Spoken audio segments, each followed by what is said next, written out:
నమస్తే, welcome to nationalist hub. ఒకే ID నెంబర్పై 25,000 ఓటర్ ఐడి కార్డులు. ఏంటి ఆశ్చర్యపోతున్నారా? అవును, పశ్చిమ బెంగాల్లో ఇదే జరిగింది. ఎన్నికల సంఘం విడుదల చేసిన జాబితాలో ఒకే ఐడి నెంబర్పై 25,000 నకిలీ ఓట్లు బయటపడ్డాయి. దీంతో అధికారులు షాక్ అయ్యారు. ఈ పరిణామం పశ్చిమ బెంగాల్లో అక్రమ వలసవాదుల ప్రమాదాన్ని తెలియజేస్తోంది.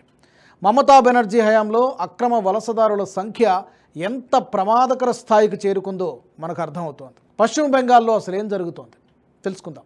అంతకంటే ముందు జాతీయవాద జర్నలిజంలో నేషనలిస్ట్ హబ్ మరో అడుగు ముందుకు వేసి ఎన్హెచ్ ప్రైమ్ ఓటీటీని మీ ముందుకు తీసుకొచ్చింది. అందులో పూర్తి రీసెర్చ్తో కూడిన కంటెంట్ను మీకు అందిస్తోంది. ఇప్పుడే www.nhprime.in వెబ్సైట్లోకి లాగిన్ అయి సబ్స్క్రైబ్ చేసుకోండి. జాతీయవాద జర్నలిజాన్ని ప్రోత్సహించండి. ఇంకా స్టోరీలోకి వెళ్దాం. తాజాగా పశ్చిమ బెంగాల్ ప్రధాన ఎన్నికల అధికారి ఓటరు జాబితాను విడుదల చేశారు. పశ్చిమ బెంగాల్లో 7.4 కోట్ల మంది ఓటర్లు ఉన్నారని తెలిపారు. అయితే ఈ జాబితాను పూర్తిగా పరిశీలించినప్పుడు నకిలీ ఓట్ల గుట్టు రట్టయింది. కేవలం ఒక నెంబర్ పైనే వేలాది నకిలీ ఐడి కార్డులు బయటపడ్డాయి. అటువంటివి ఇంకా చాలానే ఉండొచ్చని బీజేపీ ఆరోపిస్తోంది.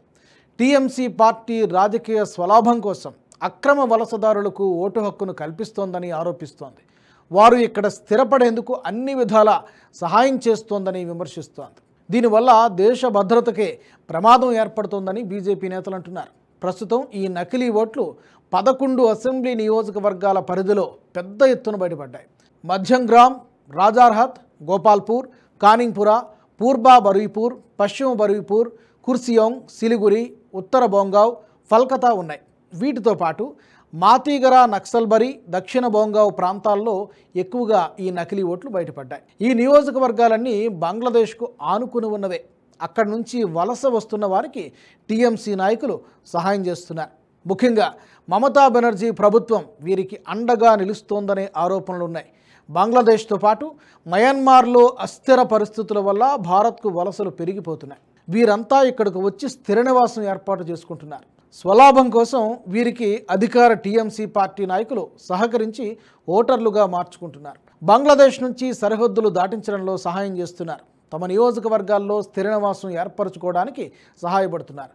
మౌలిక సదుపాయాలు కల్పిస్తున్నారు. ప్రభుత్వ భూముల్లో అక్రమ నివాసాలు ఏర్పరచుకుంటే కూడా చూసి చూడనట్టు వ్యవహరిస్తున్నారు. దీనివల్ల టీఎంసీ పార్టీ భారీగా లాభపడుతోందని బీజేపీ ఆరోపిస్తోంది.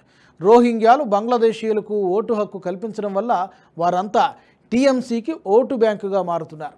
గతంలో ఈ ఓటు బ్యాంకును కమ్యూనిస్టు పార్టీలు ఉపయోగించుకునేవి.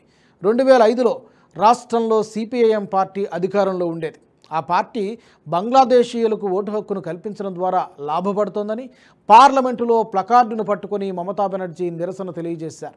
దీనిపై కేంద్ర ప్రభుత్వం చర్యలు తీసుకోవాలని కోరారు. కానీ అదే మమతా బెనర్జీ పార్టీ ఇప్పుడు కేవలం ఓటు బ్యాంకు కోసం బంగ్లాదేశీయులకు అండగా నిలబడుతోంది. అయితే అక్రమ వలసవాదుల వల్ల స్థానికంగా తీవ్ర విపత్కర పరిస్థితులు ఎదురవుతున్నాయి. శాంతి భద్రతల సమస్య ఎక్కువవుతోంది. రోహింగ్యాలు, బంగ్లాదేశీయులు ఎక్కువగా నివసించే ప్రాంతాల్లో క్రైమ్ రేట్ కూడా ఎక్కువగా ఉంటుందని విశ్లేషకులు చెబుతున్నారు.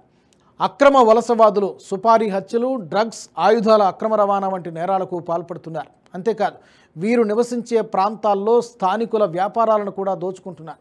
స్థానికంగా ఉన్నవారి వ్యాపారాలను జరగనీయకుండా చేయడం, గొడవలకు దిగడం, పదే అడ్డంకులు సృష్టించడం వంటివి చేస్తున్నారు. దీంతో స్థానికులు తమ వ్యాపారాలను చేసుకోలేని పరిస్థితిని కల్పిస్తున్నారు.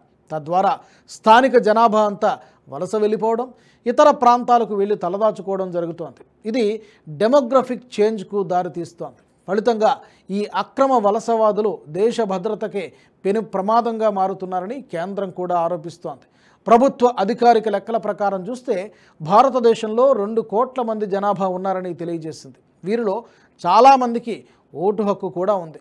బంగ్లాదేశీయులకు ఓటు హక్కు లభించడం కేవలం పశ్చిమ బెంగాల్కు మాత్రమే పరిమితం కాలేదు. భారతదేశంలోని అన్ని రాష్ట్రాల్లోనూ వీరు ఓటు హక్కులు పొందారు. కొంతమంది ప్రభుత్వంలో కాంట్రాక్టు ఉద్యోగులుగా కూడా పనిచేస్తున్నారు.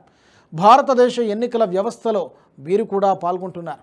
పెద్ద ఎత్తున ఓటు జిహాదుకు పాల్పడుతున్నారు. అయితే వీరందరినీ తిరిగి స్వదేశానికి పంపడానికి మన దేశమంతా ఎన్ఆర్సీ అమలు చేయాలనే డిమాండ్ ఎప్పటి నుంచో వినిపిస్తోంది. బంగ్లాదేశ్ ప్రజలందరినీ గుర్తించి తిప్పి వెనక్కి పంపాలని బీజేపీ ఎప్పటి నుంచో భావిస్తోంది. కానీ మమతా బెనర్జీ లాంటి వారి వల్ల ఇది ఇంకా సాధ్యం కావడం లేదు. కానీ భవిష్యత్తులో అయినా ఇది జరుగుతుందేమో తెలియాలంటే వేచి చూడాల్సిందే. ఈ వీడియో మీకు నచ్చినట్టయితే లైక్ చేయండి, 10 మందికి షేర్ చేయండి. అలాగే కామెంట్ల రూపంలో మీ అభిప్రాయాలను మాతో పంచుకోండి. Nationalist hub group of channels ను సబ్స్క్రైబ్ చేసుకుని తెలుగునాట జాతీయవాద జర్నలిజాన్ని ప్రోత్సహించండి. ఈ వీడియో కింద ఉన్న బెల్ ఐకాన్ పై క్లిక్ చేయడం మర్చిపోవద్దు.